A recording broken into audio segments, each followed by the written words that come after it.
Kamusta po kayo? Bago po ang lahat, first things first.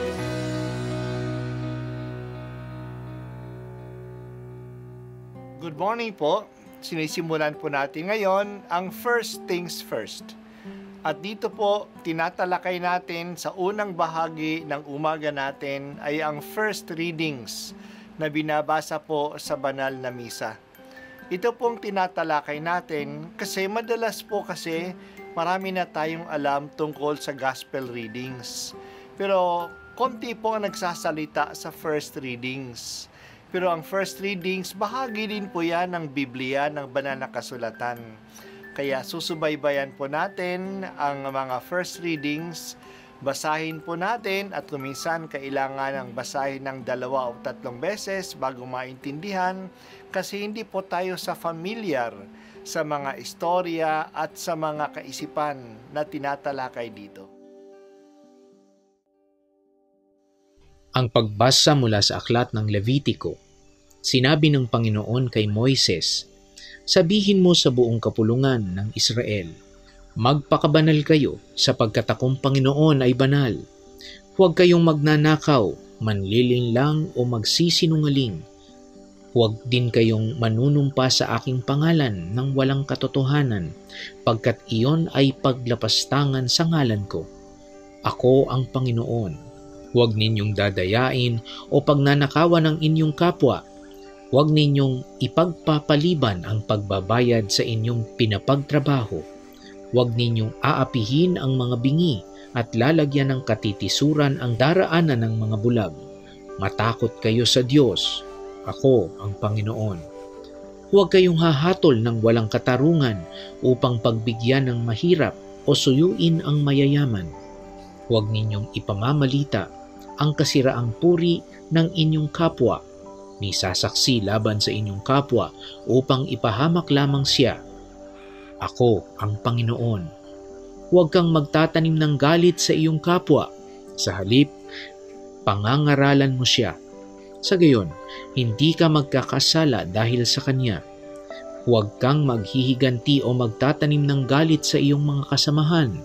Ibigin mo ang iyong kapwa, gaya ng iyong sarili. Ako ang Panginoon. Ang salita ng Diyos. Salamat sa Diyos. Ang panahon ng Kwaresma ay panahon ng pagsasariwa ng ating commitment sa binyag. Ang binyag ay una sa lahat isang biyaya. Tinawag tayo ng Diyos nung tayo ay bininyagan. Tinawag na maging mga anak niya. Bilang anak ng Diyos, ibinahagi niya sa atin ang kanyang buhay upang kung ano siya, maging ganyan din tayo. Kung ano ang magulang, ganun din dapat ang mga anak. Ang ating pagbasa ngayon ay nagpapaalaala sa atin kung ano ang Diyos. Ang Diyos ay banal, kaya tinatawag din tayo na maging banal. Ito ang utos ng Diyos kay Moises. Sabihin sa lahat, sa buong bayan ng Israel, maging banal kayo kasi ako na inyong Diyos ay banal. Ito po'y isang utos. Hindi ito isang suggestion lang. Ang utos na ito ay para sa lahat. Hindi lang para sa isang bahagi ng bayan tulad ng mga pare o mga leaders. Hindi tayo makalalapit sa Diyos na banal kung hindi tayo banal. Kung ito ay totoo sa mga Israelita noon, ano pa kaya ngayon sa ating mga Kristiyano na tinubos na tayo? Lahat tayo, ang bawat isa sa atin ay tinatawag ng Diyos na maging banal. Dahil sa banal tayo, huwag nating pagsamantalahan ang ating kapwa. Kaya huwag tayong mandaya, huwag tayong magsinungaling, huwag nating pagsamantalahan ang kahinaan ng iba, tulad ng murahin ang bingi o maglagay ng sagabal sa daraanan ng bulag. Maging matuwid tayo sa paghahatol sa iba at huwag pagsamantalahan ang mga mahihina. Maging makatarungan sa pagbibigay ng sahod at ibigay na agad ang sahod at hindi ipasabukas pa. Huwag din tayo magpabaya kung napapakanib ang buhay ng ating kapwa. Huwag maghiganti at huwag magtanim ng sama ng loob sa kapwa. Ang lahat ng mga ito ay dapat iwasan. Kasi dapat nating mahalin ang ating kapwa tulad ng pagmamahal natin sa ating sarili. Kaya kung ano ang ibig nating gawin sa atin, iyan din ang gawin natin sa kanila. At kung ano man ang ayaw natin na gawin sa atin, huwag natin gawin sa iba. Ang ating mabuting pakikitungo sa ating kapwa ay bahagi ng ating pagpapakabanal. Ngayong panahon ng Kwaresma, tingnan natin ang ating attitude sa ating kapwa. Maging maayos dapat ang ating pakikitungo sa iba kasi pareho tayong kawangis ng Diyos. Kapwa natin sila.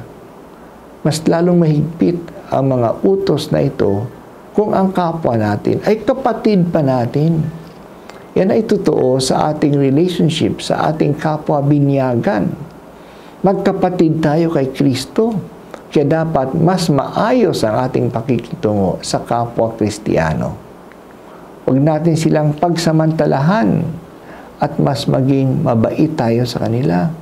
Sila rin ay mga larawan ni Kristo, bahagi ng simbahan, katawan ni Kristo, kaya bahagi natin sila. Salamat, Panginoong Diyos, sa paalaala sa amin na maging banal. Dahil sa gusto mo na maging banal kami, binigyan mo kami ng kakayahan upang ito'y magawa. Salamat, O Diyos, salamat sa biyaya ng Espiritu Santo na siyang kapangyarihan na nagpapabanal sa amin.